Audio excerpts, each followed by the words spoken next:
Todos reunidos no mesmo lugar.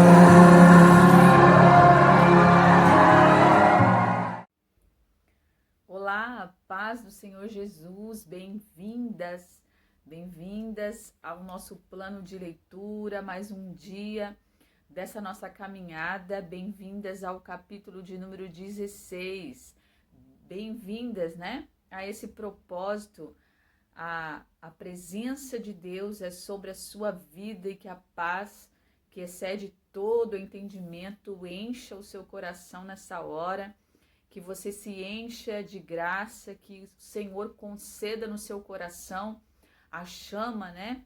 A chama por esse propósito, pela sua palavra, pelo conhecimento, né, da sua palavra. Nós vamos hoje fazer a leitura do capítulo de número 16, né? Nós vimos no capítulo 15 que Paulo e Barnabé, eles se separam, né? E agora quem vai continuar essas viagens missionárias juntamente com Paulo vai ser Silas, né? E Barnabé, ele vai continuar sua viagem com João Marcos, seu sobrinho.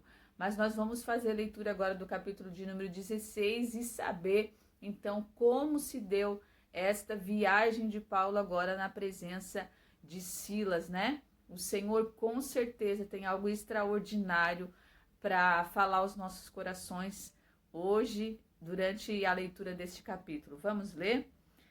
Capítulo de número 16 e versículo 1 diz assim: Paulo foi primeiro a Derbe e depois a Listra, onde havia um jovem discípulo chamado Timóteo. A mãe dele era uma judia convertida e o pai era grego.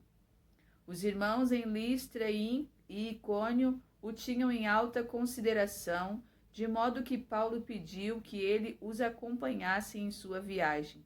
Em respeito aos judeus da região, providenciou que Timóteo fosse circuncidado antes de partirem, pois todos sabiam que o pai dele era grego. Em toda a cidade por onde passavam, instruíam os irmãos a seguirem as decisões tomadas pelos apóstolos e presbíteros em Jerusalém. Assim as igrejas eram fortalecidas na fé e cresciam em número a cada dia. Então Paulo agora ele vai, né, iniciar mais uma viagem, né, ao lado de Silas, seu companheiro, nessa viagem dele. Então agora eles vão chegar em uma cidade e vão conhecer o jovem Timóteo, que é filho de Eunice, uma judia convertida, e de seu esposo, né? A palavra do Senhor não menciona o nome do pai de Timóteo, mas só diz que ele era um homem grego. Então Timóteo, ele foi instruído pela sua mãe Eunice, né? Foi criado nos costumes judaicos, ele foi criado em conformidade, né? E no conhecimento da lei judaica, ele foi ensinado a temer a Deus, a sua mãe o instruiu nas escrituras e ele se tornou um jovem temente ao Senhor. E Lucas aqui vai descrever que Paulo e Silas, né, eles encontram esse jovem durante a sua viagem, a sua chegada a esta cidade, né, quando ele vai a Listra, ele encontra esse jovem temente a Deus. E Lucas descreve que esse jovem ele era muito apreciado, né? Que ele tinha o respeito dos irmãos daquele lugar, ele era bem visto, um jovem de caráter, um jovem que chamava a atenção, né? Por sua conduta, pelo seu caráter naquele lugar. Então, Paulo, vendo isto, vai convidar Timóteo para seguir viagem com eles, e Timóteo, então, vai seguir viagem juntamente com Paulo e Silas. E eles vão passar por algumas cidades para fortalecer os irmãos, ver como estão as igrejas, né, que eles já levantaram, que eles já ajudaram a construir, né, cidades em que eles já passaram. Então, eles vão passar por lá e o conselho de Paulo para esses irmãos é que em todas as coisas eles manifestem o respeito e manifestem a obediência aos apóstolos e presbíteros da igreja de Jerusalém, né, que é a igreja mãe onde tudo começou. Tudo começa em Jerusalém. Jesus disse: permanecer em Jerusalém, né? Até que do alto sejam revestidos de poder. A igreja, ela começou a ser construída lá. Então, a instrução de Paulo é: obedeçam tudo que é ensinado pela igreja de Jerusalém. Portanto, aquele conselho que nós vimos que teve, né, no capítulo 15, para tomar decisão entre os gregos serem considerados irmãos juntamente com os judeus, né? Os gentios, eles ficam muito contentes com tudo que foi decidido, né? Não acharam pesado o que foi colocado para eles fazer, então eles eram sempre fortalecidos e instruídos a obedecer, né, as ordens da igreja, né, aos conselhos da igreja dos irmãos de Jerusalém. Paulo e Silas agora eles vão partir, né, levando agora consigo esse jovem Timóteo, eles vão partir em direção à Galácia. O Espírito de Deus, Paulo vai propor no coração dele alguns lugares, mas é o Espírito do Senhor que vai instruir aonde que o Senhor quer que eles estejam. Querendo ele ir para alguns lugares, o Espírito de Deus vai o impedir de ir para esses lugares, até que Paulo tenha uma visão, né? Ele vai ter uma visão de um homem que tem um pedido a fazer a ele, e nessa visão esse homem pede a ele que ele vá até a Macedônia, né? E é isso que ele vai fazer, ele vai entender essa visão como um chamado de Deus para ele ir para esta cidade. Então, esses jovens vão descer a Macedônia, vão passar na Macedônia, porque o Senhor tem algo a fazer através da vida deles naquele lugar, né? E no versículo de número 10, eu quero chamar a atenção de vocês aqui, porque nós vamos entender que Lucas não apenas está escrevendo esses eventos, né? Ele não apenas está relatando a experiência de Paulo. Nós vamos entender no versículo de número 10 que Lucas está presente, ele está vivenciando esses momentos, ele está vendo, né? Ele está presente com Paulo, Silas e agora também Timóteo. O médico Lucas, ele está junto com eles, porque o versículo de número 10 diz assim: então decidimos partir de imediato para a Macedônia, concluindo que Deus nos havia chamado para anunciar ali as boas novas. E o 11 vai dizer: embarcamos em Troade. Se ele diz então decidimos, ele estava junto. E quando ele diz embarcamos, né? O autor está escrevendo embarcamos, Lucas está dizendo que embarcamos, é porque ele estava junto com esses homens de Deus, né? Nesta viagem, né? Juntamente com essas experiências que Paulo e Silas passaram nessas cidades. Então eles vão embarcar e vão permanecer, né, na Macedônia, vão chegar lá e de lá eles vão procurar uma sinagoga, né? Eles vão procurar um lugar, porque Paulo tem esse costume, que é o costume dos judeus, de ir presenciar a leitura das escrituras no sábado. Então, no sábado eles vão na região da Macedônia procurar naquela cidade um lugar, que eles encontrem uma sinagoga. Naquela época era costume, nas cidades só podiam fundar uma sinagoga, né? Ser considerado uma sinagoga quando existissem 10 famílias convertidas. 10 chefes de família eram necessários para que uma congregação, né, para que uma sinagoga fosse formada. Então, naquela cidade, provavelmente não tinham ainda esses 10 chefes de família, essas 10 famílias para se formar, né, para que fosse constituída uma congregação, uma sinagoga. Então, quando não existia essa possibilidade, essas 10 famílias, então eles procuravam, fundavam, construíam um lugar de oração. Este lugar de oração geralmente era próximo a um rio, né, onde fosse a céu aberto. Então é isso que vai acontecer. Não havendo uma sinagoga nessa cidade, na cidade de Filipos, Paulo e Silas vão se dirigir à margem do rio, que é um lugar de oração, né, segundo o costume dos judeus. Então eles vão chegar lá, vão aproximar e avistar, vão se aproximar de algumas mulheres, né, que estão ali, algumas mulheres que temem a Deus, e vão se aproximar delas e começar a conversar com elas. Entre elas, Lucas destaca Lídia, que é uma mulher que é vendedora de púrpura. A púrpura era uma tinta, né, que era extraída gota a gota de um molusco, de um certo molusco. Pelo trabalho ser assim muito raro, né, muito difícil, essa tinta era rara também e por isso ela era cara e ela era vendida para atingir os tecidos usados pelas pessoas nobres, né, pela realeza. Então, por conta desse trabalho de Lídia, Lídia era uma mulher que tinha posses, era bem financeiramente. Ela era uma mulher considerada da alta sociedade da sua cidade, né, que era Tiatira, a cidade dela. Mas ela tinha se dirigido a Filipos a fim de fazer o seu negócio ali naquela cidade. E nesta ida, né, para fazer o seu negócio, para estabelecer o seu negócio nessa cidade, ela vai se encontrar com Paulo e Silas. Lucas destaca que ela era temente a Deus, né? Ela era temente a Deus, tanto que ela estava também no lugar de oração junto com algumas mulheres. Paulo vai pregar uma mensagem para ela, vai direcionar uma mensagem de Deus para a vida dela, e Lucas descreve que é Deus quem abre o coração dela, né?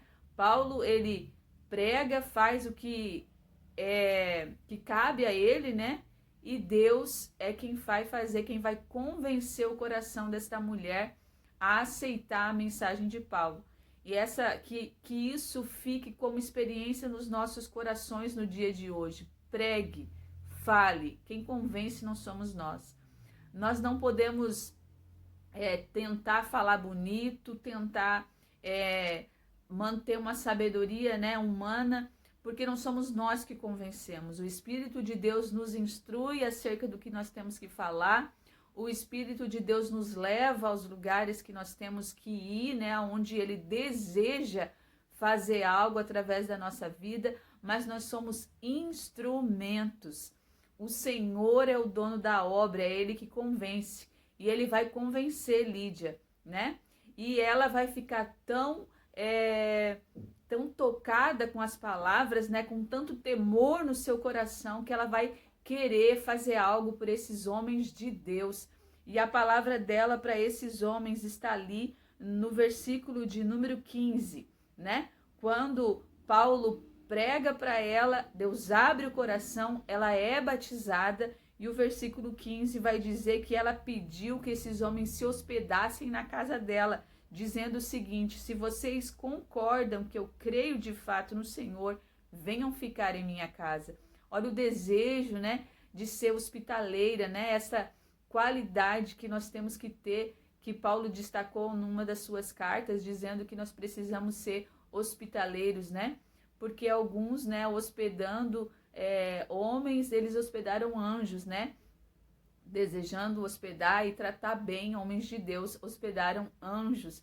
E é isso que acontece na nossa vida. Nós precisamos manter no nosso coração essa qualidade, né, de ser hospitaleiro, ter um coração voltado para a vontade de Deus. E foi isso que aconteceu com Lídia. Ela ficou com um coração tão cheio de Deus que ela quis fazer algo por esses homens de Deus.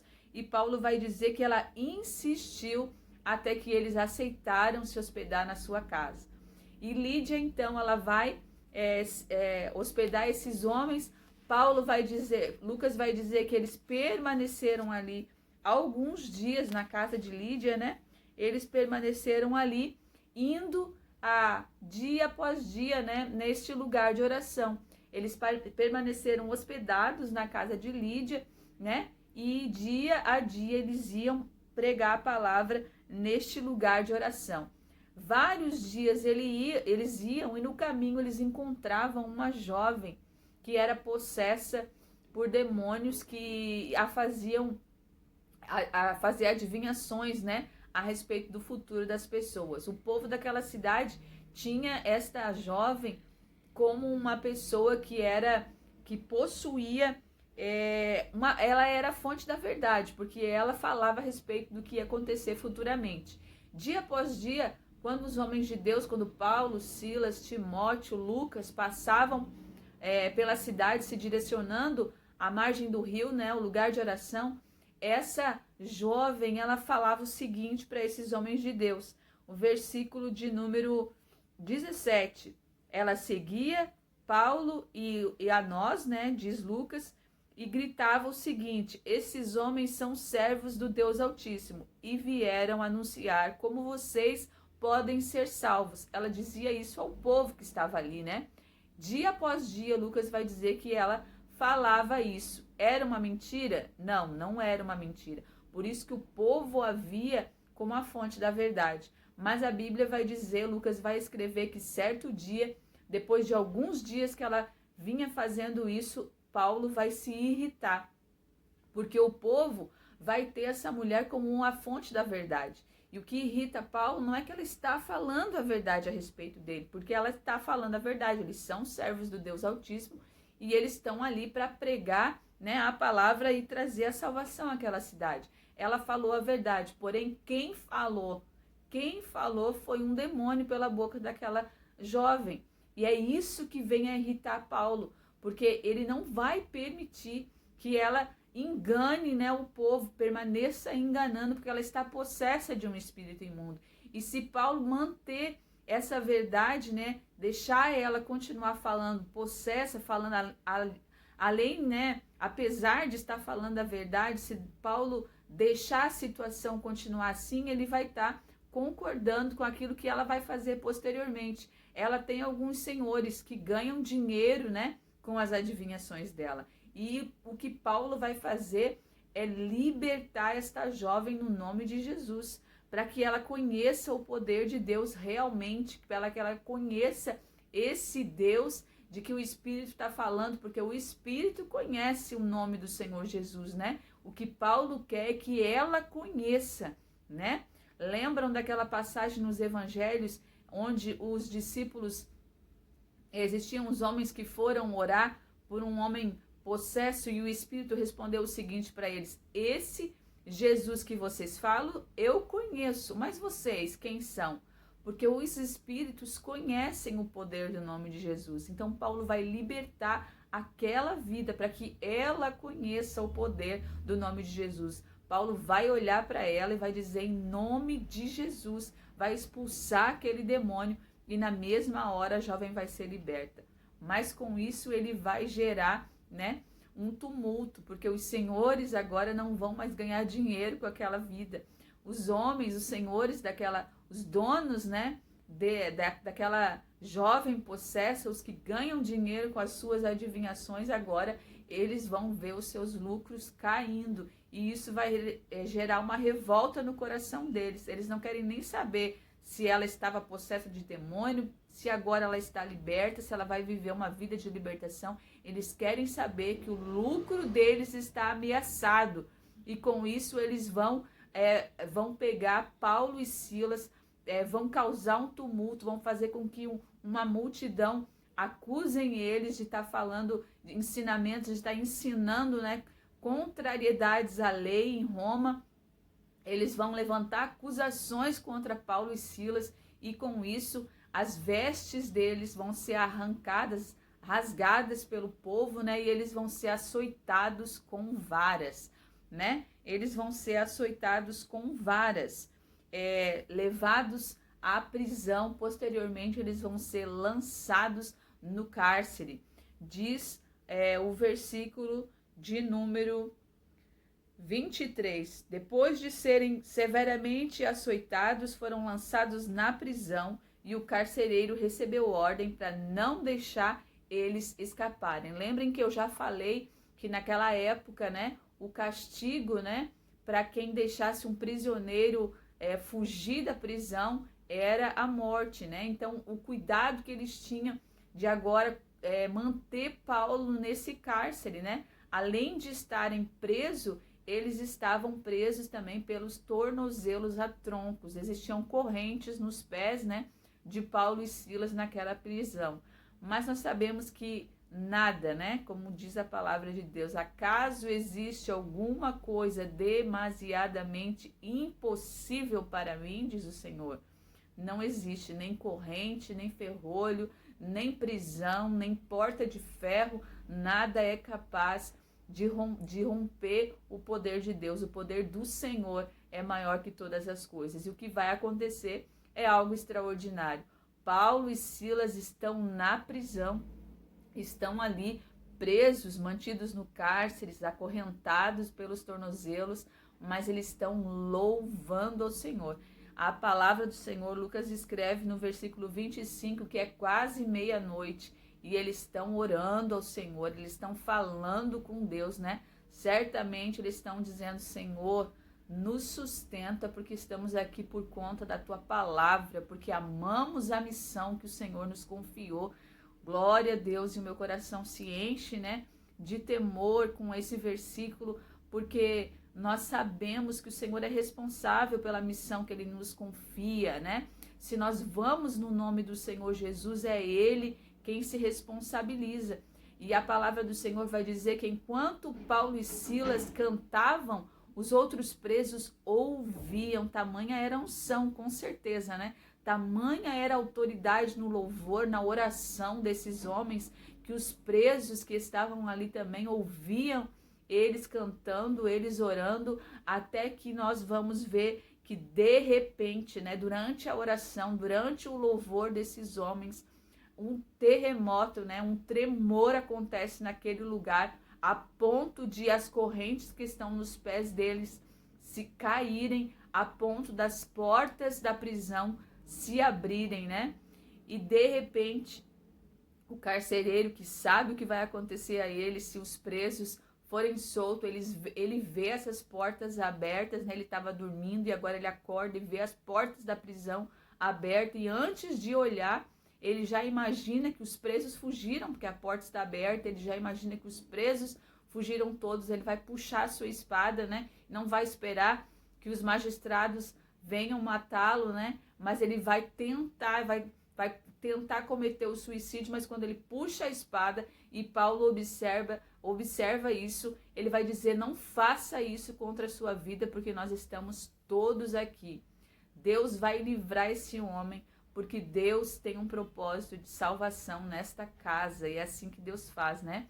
Paulo vai olhar atentamente, vai ver que todos estão ali, e diante de tudo que está acontecendo, esta situação vai convencer esse carcereiro, né, que ele precisa de salvação. Deus, então, é usar esse momento para levar a salvação a esta casa, a casa desse carcereiro, essa família, né? Deus, ele vai nos ensinar através dessa passagem que eu já falei uma vez e vou repetir aqui. Se tem algo que eu guardo no meu coração, é que o propósito é na nossa vida, mas não é para nós, né? O propósito de Deus acontece em nós, mas para alcançar outras pessoas. Tudo que acontece sobre a nossa vida é para que nós tenhamos experiência, e o que acontece nas nossas vidas vai alcançar outras pessoas. Então é isso que acontece. A prisão é com Paulo e Silas, mas a vida deles vai alcançar a família do carcereiro. E agora esse carcereiro, ele vai chegar até Paulo e vai dizer: o que eu tenho que fazer para alcançar a salvação? E a resposta de Paulo é: não tem nenhum sacrifício, não precisa de algo muito difícil, não precisa você ter medo. O que você precisa é crer no Senhor Jesus e será salvo, você e a sua casa. Essa é a resposta de Paulo. E imediatamente, né, a Bíblia vai dizer que esta família, ela é batizada, que mesmo sendo tarde da noite, naquela época, o carcereiro ficava cuidando dos presos, e ele podia, né, levar o preso para sua casa, ele podia. Então, o que ele fez, né, estava dentro da legalidade, ele não estava fora dos princípios, dos costumes da época. Então, o que ele fez foi levar Paulo e Silas até sua casa. Essa família foi batizada, foi alcançada pelo Senhor. E Lucas escreve que esse homem cuida das feridas, né, que esses homens foram açoitados, certamente eles estavam cheios de feridas, e que esse carcereiro vai lavar as feridas deles, vai cuidar, né, colocar remédio, e ainda vai fazer uma refeição e colocar eles no seu lar para comer, né, juntamente com a família deles. Então a salvação chega nessa casa, fazendo toda a diferença, trazendo transformação e trazendo renovo a essa família. Posteriormente, no dia seguinte, os magistrados mandam chamar o carcereiro e dizer que os presos podem ir embora.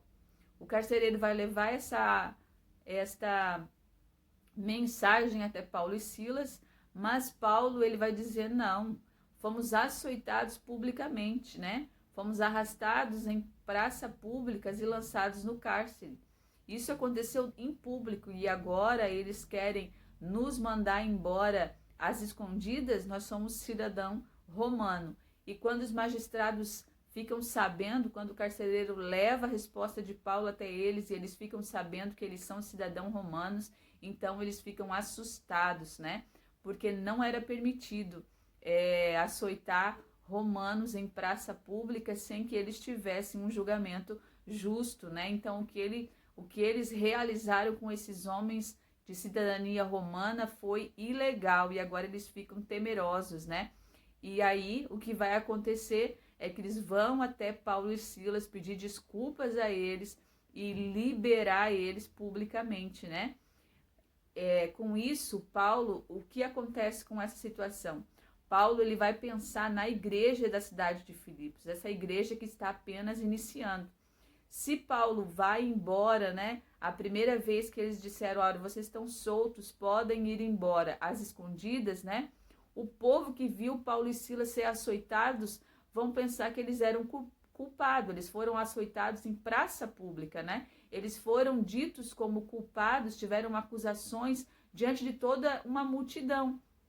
Então, o que Paulo está fazendo é se preocupando com a fé daqueles que estão nessa cidade, daqueles que estão apenas, né, começando, iniciando uma fé no Evangelho de Deus. Ele quer que eles não sejam vistos, né, como homens culpados que erraram ou fizeram alguma coisa de errado diante daquela cidade. Eles querem que aquela igreja tenha fé no Evangelho de Cristo. Ele está pensando não neles, né? Ele não está pensando que eles precisam ser engrandecidos, né? Ou reconhecidos diante da multidão. O que ele está pensando é na igreja do Senhor, para que as pessoas venham manifestar, né, a sua fé e acreditar nos homens de Deus que andam com Paulo e Silas em Timóteo, para que a igreja não venha desconfiar, não venha rejeitar a palavra que vai ser pregada por aqueles homens de Deus. Então, o que Paulo está fazendo com essa situação cuidando da igreja, né, para que a fé dela não seja abalada, para que a fé dela não seja destruída, né? Paulo está cuidando para que os homens de Deus daquela cidade, eles permaneçam pregando o evangelho e alcançando as pessoas através, né, do poder de Deus. Então é isso que Paulo tem como propósito quando ele quer ser liberto, né, publicamente, que o povo vá reconhecer, que eles venham falar que eles estão livres e que os magistrados cometeram um erro ao prendê-los, né? Para que a igreja do Senhor não seja afetada com essa situação. Então, eles são soltos da prisão e Lucas escreve que eles vão se direcionar novamente à casa de Lídia e vão permanecer ali por um tempo, né? Continuando o ministério, né? A missão que Deus confiou a eles com a ida à Macedônia. Então, eles vão continuar falando da palavra de Deus, falando do Evangelho de Cristo, fortalecendo as vidas. A igreja vai continuar em crescimento naquele lugar. Então, é isso que Paulo queria, né? Ele queria continuar o seu ministério e queria que as pessoas o vissem, né, como uma pessoa de Deus e não como um prisioneiro, né, que foi açoitado em praça pública. Então, o cuidado que Paulo tem em manter a sua vida, né, em honestidade, verdade, diante de Deus, mas diante dos homens também. E é isso que nós temos que fazer. Mantenha sua vida debaixo da graça de Deus, debaixo da proteção do Senhor. Seja bem visto por aqueles que te ouvem, né? Que você possa levar Jesus através das suas atitudes a essa geração. Que você faça a diferença, que eu faça a diferença para essa geração nesse tempo e que o nome do Senhor seja glorificado através das nossas vidas. Que Deus te abençoe. Traz linguagem de fogo, batiza-nos, batiza